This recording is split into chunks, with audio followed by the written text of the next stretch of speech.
programma è prodotta da brand italiani. Lo sapevate? Io no, me l'ha detto Roberto Boselli, Group CIO di Lifestyle Design, che oggi ho il piacere di intervistare. Benvenuto Roberto.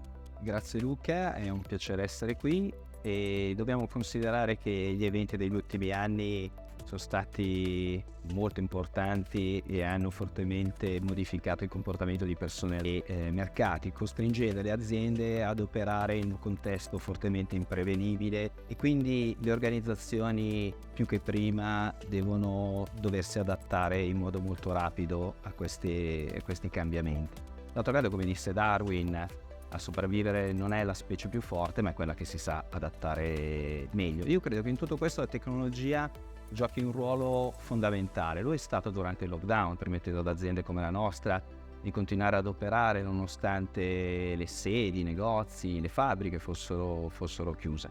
Ecco, poi noi in particolare nell'ultimo periodo stiamo crescendo un rate di 2 acquisizioni all'anno, aprendo nuovi mercati, nuovi stabilimenti, nuovi showroom in tutto il mondo. Ecco, per supportare tutto questo ci viene richiesta una grandissima flessibilità e soprattutto una rapidità di delivery.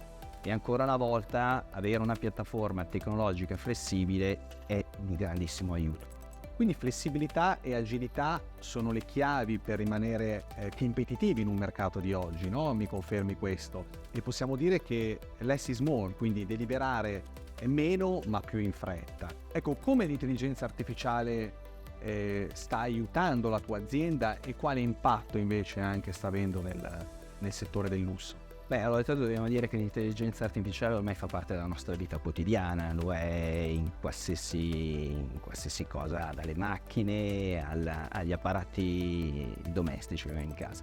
Quello che probabilmente è interessante è che grazie alla forte digitalizzazione che è avvenuta nell'ultimo periodo, oggi abbiamo a disposizione un patrimonio di informazioni molto prezioso e soprattutto è più accessibile i sistemi di analisi, machine learning e di potenza di calcolo, cosa che fino a qualche tempo fa soltanto le grosse organizzazioni potevano utilizzarlo, e credo che questo permetterà alle organizzazioni di migliorare la proposition verso il mercato, diminuire la difettosità e anche cercare di leggere dei segnali deboli dal mercato per cui dopo correggere velocemente la rotta.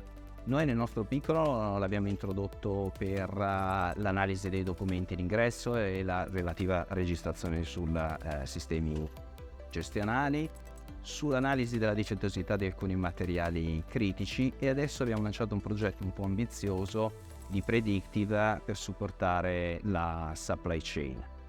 Ecco, c'è da dire che dati e strumenti sono poco utili se poi dopo non sei in grado di fare la giusta domanda, quindi credo che la chiave di volta, ancora una volta, sia l'aspetto umano e quindi qualcuno che conosca bene l'azienda, conosca il mercato e sappia fare la domanda giusta ai sistemi di analisi che poi si appoggeranno ai dati poi per dare una loro risposta. Quali pensi possono essere le competenze che un professionista tech oggi deve avere e deve sviluppare nella sua carriera per rimanere e ricoprire questo ruolo come il tuo di CIO?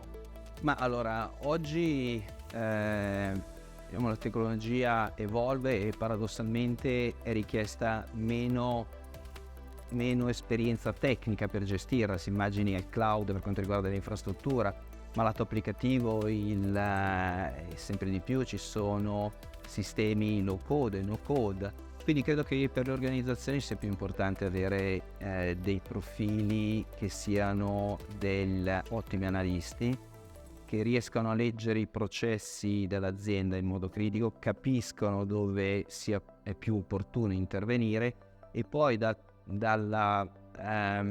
punto di vista dell'osservatorio privilegiato che abbiamo in merito all'offerta tecnologica, identificare quale di queste è più adeguata per l'azienda. Ovviamente implementarla e soprattutto seguirne l'adozione. Quindi change management è fondamentale, la giusta tecnologia con il giusto progetto è inutile se poi dopo l'organizzazione non adotta quella tecnologia.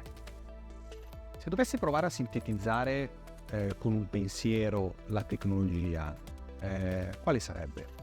Che consigli anche ti senti di dare? Sicuramente mi viene difficile oggi pensare a un'azienda che non investe in tecnologia, quindi è un fattore strategico per tutti. Quello che bisogna stare attenti è non fare indigestione di tecnologia, cioè la digitalizzazione di un'azienda è un percorso evolutivo, quindi deve essere affrontata passo dopo passo, e quindi faccio un primo step, adotto la tecnologia e penso al secondo passo. Nel frattempo anche l'offerta tecnologica sarà cambiata, e poi è molto importante capire qual è la tecnologia più corretta per il business dell'azienda e ancora una volta per lo stadio evolutivo dell'azienda, e seguirne l'adozione a mio avviso è veramente un fattore critico di successo.